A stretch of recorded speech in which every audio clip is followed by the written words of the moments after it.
Hello, my name is Connie Armstrong, and I serve as the Executive Director for the Oklahoma Center for the Book in the Oklahoma Department of Libraries. Joining me today is Mary B. Gray. Mary is a native of Lawton, Oklahoma. She received a Bachelor of Arts degree in both journalism and English writing, as well as a Master of Public Administration degree from the University of Oklahoma.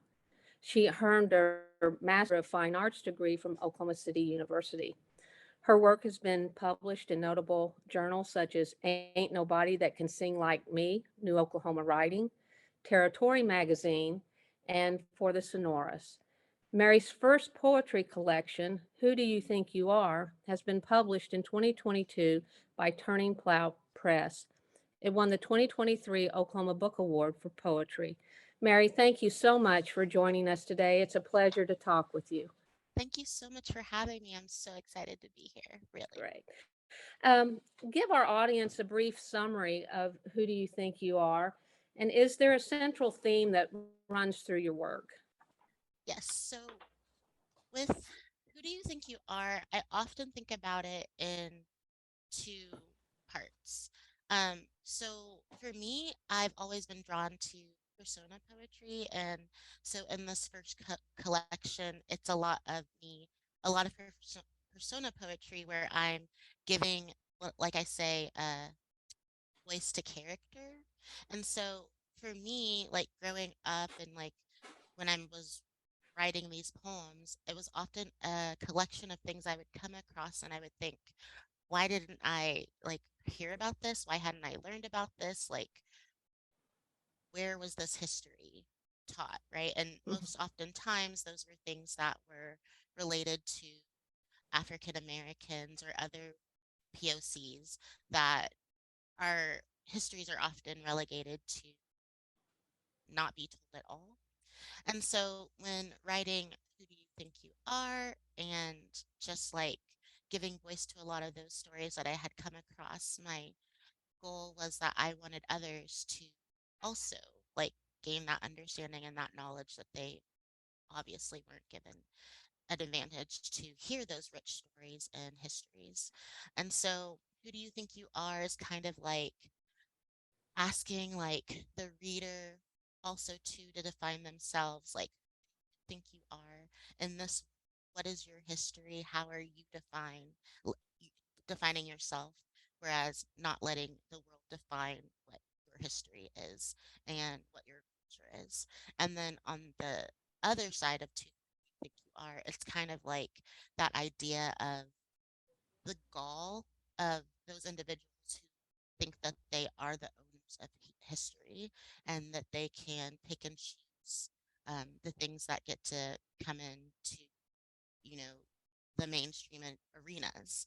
And so that's where I was when I wrote this collection um, years ago.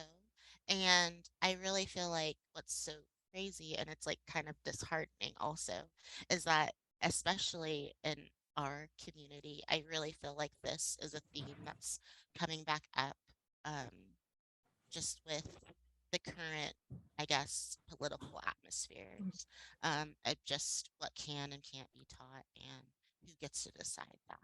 So I think, stories like these and outlets to hear other histories is very important, especially now. So, talk a little bit about your inspiration for writing this particular set of poetry. You touched on it briefly about shining light on the other histories, but was there maybe an individual in your life, a family member, a friend that inspired you to write? So for me, I think if I was to say like kind of my origin story of writing, I always trace it back to my mom and my grandmother, because really for me growing up, they had me in like the library, like when at school we'd have like the book fairs and the book reading contest and all those things, like we were very excited about them and would go wholeheartedly into those things. And so just like being able to grow up just running along the library shelves, being able to check out whatever I wanted to check out, um, I think really opened my eyes to word. And so I really feel like I grew up with words. And so then writing was so second nature to me that there it's just like what I did. Like I just wrote. Like when I felt something, I wrote it. Um, and so I think for me, like they're my inspiration, my origin of like why I write because I just like I think like yeah, they kind of raised me in that. So I don't know what else I would do. You spoke about the library briefly there, and how, as a young person, you had went to the library. Talk a little bit about the importance of libraries today. As you probably well know, libraries are getting a bad reputation Yes. lately. So, talk about the importance of libraries. I mean, sad, like the libraries themselves shouldn't have the bad reputations. Because libraries are great. Like I cannot think of a negative thing that I could say about a library. I mean, even now as an adult, the library is still important to me because obviously that's where I check out all of my books. I mean, now it's digitally, but still like very important to my everyday life. And so as a child, like just I mean, having that ability to just go to the library. Because I mean, for me, growing up in Lawton, like we didn't have a ton of money. So, during the summers, like we were at the library and just being able to go to the library, go pick up a book. And if I wanted to read that book, I would just check it out and explore just completely different completely different topics, right? And that takes you outside of like just where I am in Lawton, Oklahoma, right? Like I learn and experience and want to know more and engage more. And so, I mean, and it also just made me a stronger student, I feel. Um, so I can't say anything negative about children in the library. And I know like oftentimes maybe I guess nowadays, like there is that desire to want to like shield children from certain topics.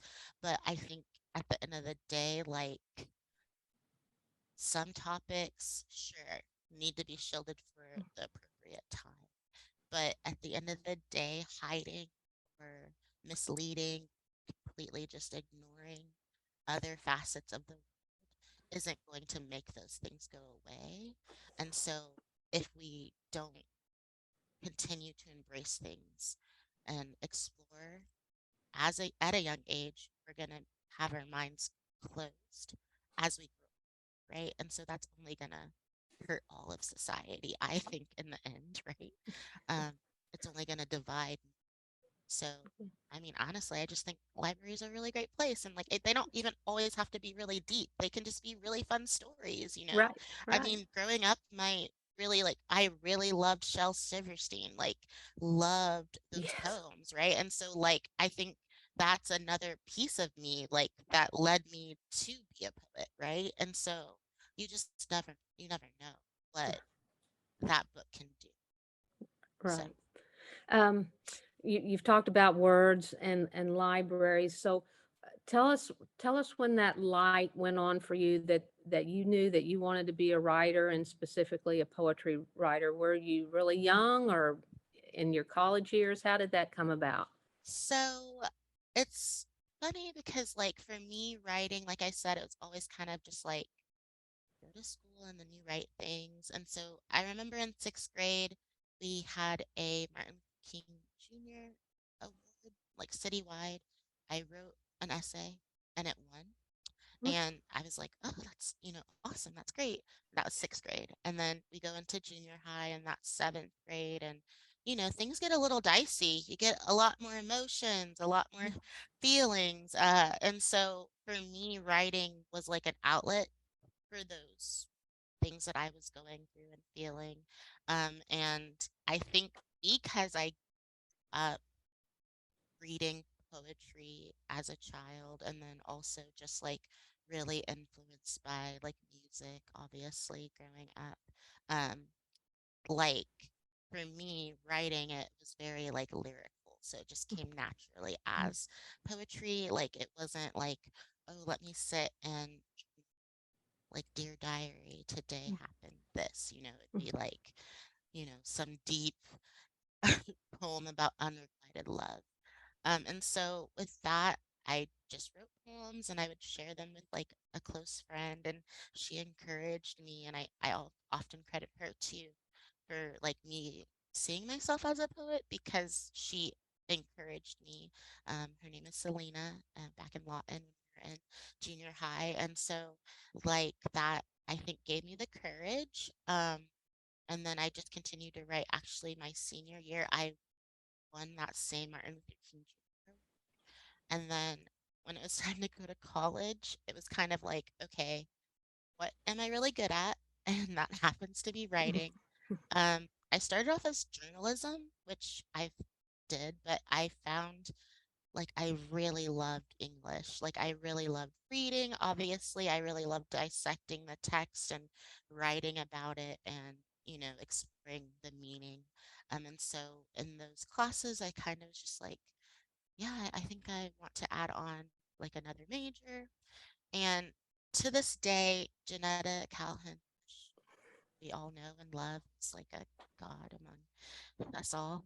I will say to this day that in one of her classes, it was like, I think American literature, or it's one of those, that I just walked up to her and I said, "Hi, my name is Mary and I'm a poet." So I think like I just naturally identified myself as it, and I've always just claimed myself as one. So especially when I then later um, went to go get my MFA, and that was also again thanks to Janetta, um, pushing me to do that through Oklahoma City University. Um, then it was like a deciding factor. Like you pick like what you're gonna focus on, and while there you can like explore lots of different things, which I totally did and loved, and like I love to write other types of things also. Um, I focused on poetry, honing that craft, um, and I love it. So yeah. Awesome. Well, tell us a little bit about your writing process. Do you research your subject? Do you outline? Do you plot? Or is your writing more organic? It just flows, it just comes.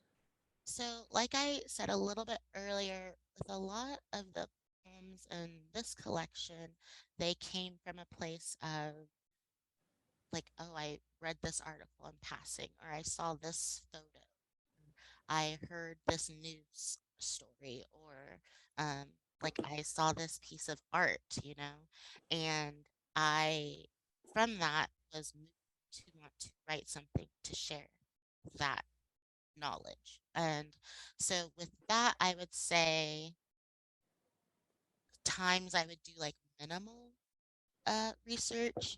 Sometimes it was just enough to read the article to get what I want to across, right? And so, but so it's like very minimal research, unless like someone like say Bass Reeves, had to read a little bit more about him because he had such like a rich history. And I mean, that's a crazy story. Like Bass Reeves is, I mean, the Lone Ranger is based off of Bass Reeves, but the Lone Ranger is white and Bass Reeves is not white. He's an African American like badass, and it's like, why don't I know that? So, you know, pursuing that information and then putting it in a way that I can digest it. And so I think my writing is more organic after I collect kind of all that information. It's not that I necessarily store it like, oh, let me put this in a document and outline it. I just kind of like read it, I sit with it.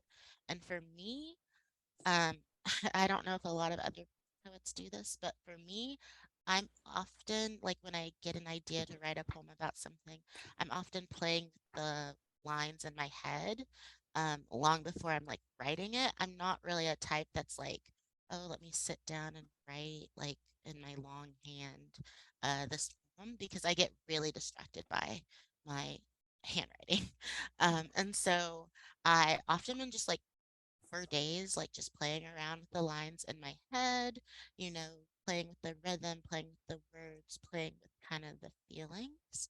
And then I might, jot those lines down on my phone. And then when I'm ready to actually sit down and like write that, you know, for me, I need to sit at my like a computer and type it. Mm, And so I'll type it and kind of like, you know, be able to crank it out, but it's because I've been kind of playing around with it for like at least like a week or so, right? mm, And so um, that is kind of like my process. Um, but what I love about writing is like everyone can have such a different mm, process. And I actually have a workshop that I teach about that. And so it's just like finding what works for you. And so, yeah, and I think it works well for me. I was able to write that collection and people seem to enjoy it. So, yeah. Tell us what you most enjoy about poetry as um, opposed to any other types of writing. I mean, I think that the thing that I love about poetry is that you can get so much from so like little, right? Like with a novel or like a fiction or like a script, and it's like kind of like a long adventure and adventures that we love and I love, not knocking it, but like with a poem you can like sit with one start to finish and be moved in any way, like to tears, to happiness, to, misery, all the emotions. And so I just really think that like poetry is kind of like one of the best forms of word and communicating. And I like think that often people what I hear tend to stay away from poetry. They've had a bad taste in their mouth for it.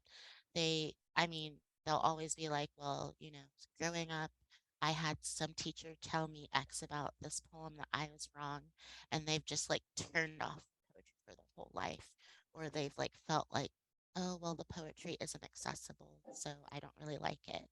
Um, but I think that also goes back to who gets to define what is taught? Like, who gets to decide what Mm, poems are graced across the pages and are the greats and things like that? And I mean, maybe that idea is a little outdated, but like here today, there are living, breathing poets that are writing like things that are going to like speak to you. And I think that that's why I enjoy being a part of poetry. Not to say that I wouldn't or won't ever write some other form of work. It's just that I think for me, I can say so much with my poetry, and I enjoy that. do you have a favorite poet? So my favorite poet is the poet I. She was a master of persona poetry, master. She was affiliated with Oklahoma State.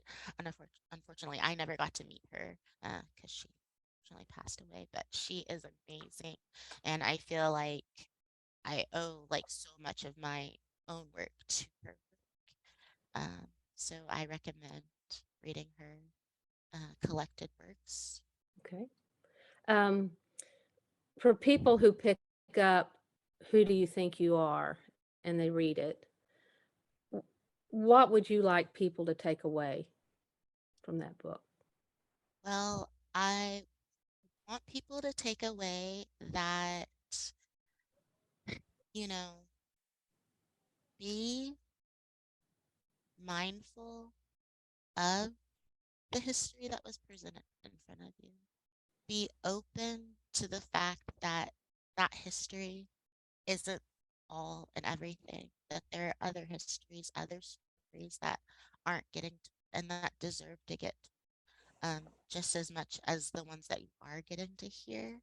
And that for, if there happens to be someone that picks up my book that is on the side of things that likes to, you know, pick and choose what stories are told.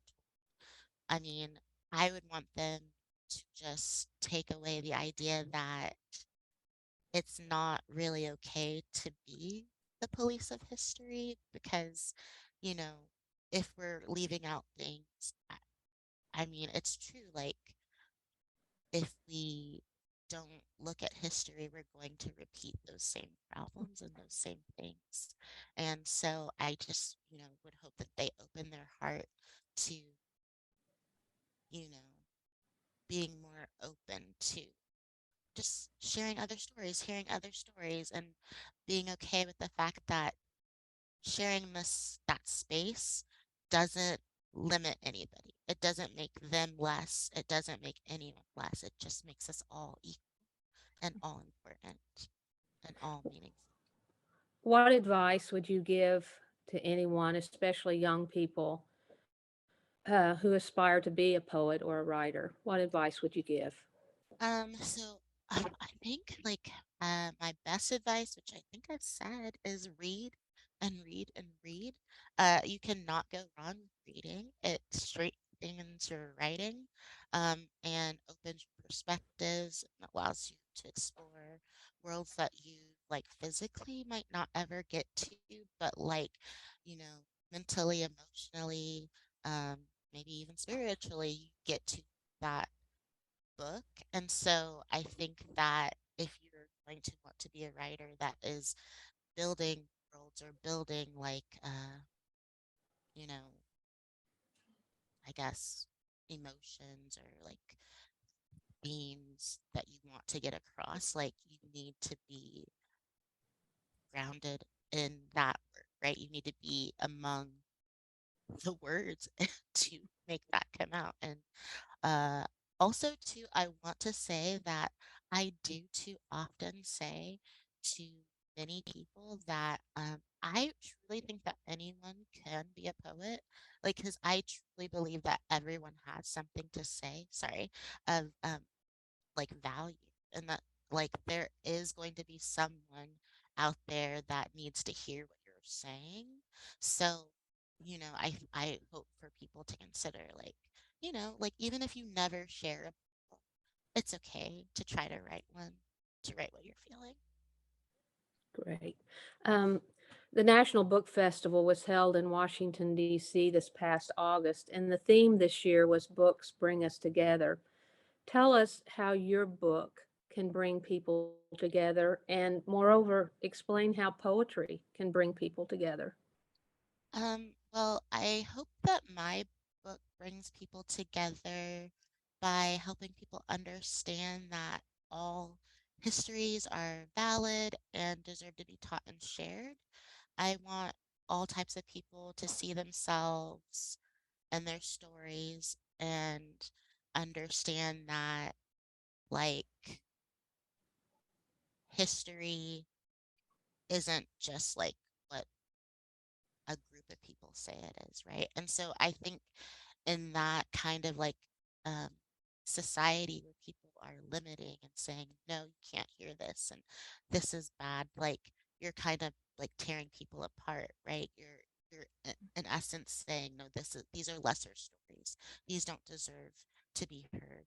And that's not right, and that's not a way to bring people together. So I really hope that in some ways my book just brings people together by just saying that, you know, while we seem different, as a lot of people want to say, and like we all have storied past that we've gone through, but and cultural histories that we've experienced and will continue to, that does not mean that we don't have like things in common. We are all human. We are all born and we will all one day die, and we're all just trying to like make it in the in between. And so I really hope that it just opens people's eyes to other histories. We've talked a little bit about your book, but tell folks what you're currently reading right now. What book are you reading? So, As far as poetry goes, I just got in Southlight a book by Jasmine Elizabeth Smith, who's a poet from Oklahoma City also. So I'm really excited to start that. And then I've honestly just been reading a lot of um like fiction, I guess. I just finished Tomorrow and Tomorrow and Tomorrow and The Ballad of Songbird and Snakes because I really wanted to see that movie. Um, I just read The Dragon Republic. Um, and then I also last month read Killers of the Flower Moon, which was amazing, and also saw the movie. And that's just another great example of like things that I should have been taught. Right, Like we live in Oklahoma. I'm right. not really sure why I wouldn't have learned that exact story. And so just it was a great read, and so you know, it was really good. Um, for people who are watching this who've never heard of you, and want to know more about you and your book, do you have a website or social media that they can keep track with you? Yes, so I have a website. It's marybpoet.com. That's MARBEAPOET.com. And then as far as like social media, I have my Instagram that my best friend of like, I don't know, 20 years it feels uh keeps track of me. She's amazing. She does all the content on it uh for my Instagram, and it's Mary underscore BEA underscore poet. And you can find me there. It has all my information, has my website on there, how to contact me. Yeah. So Okay, great. And I almost forgot. Are you currently working on another project? so I do this is honestly really interesting because like for this next project, I actually have kind of like outlined out everything, which is really weird for me. But I have gathered like a lot of information for my next project that I want to begin working on, which is supposed to be about my trip to um I went to Serbia and Montenegro a few years ago. Oh And so I my. just really want to write a collection about that experience. And so yeah, that's what I'll be working on hopefully in 2024. So everyone just stay tuned. Wonderful. Again, the title of the book is Who Do You Think You Are? The author is Yes. Mary B. Gray. It There it is. Yes. You Um, can order it on my website. or pick up a copy in your local library. Exactly, do that. It was so amazing getting my book in the library. It was like full circle moment, like tears. And also winning the Awesome. Oklahoma Book Award. Like when I first attended the awards as a student, when I was getting my MFA, I was just like, I want to win this and to be able to have won it. Full circle moments. So That's awesome. Mary, thank you so much for joining us today. We really do yes. appreciate it. Thank you so much. Bye.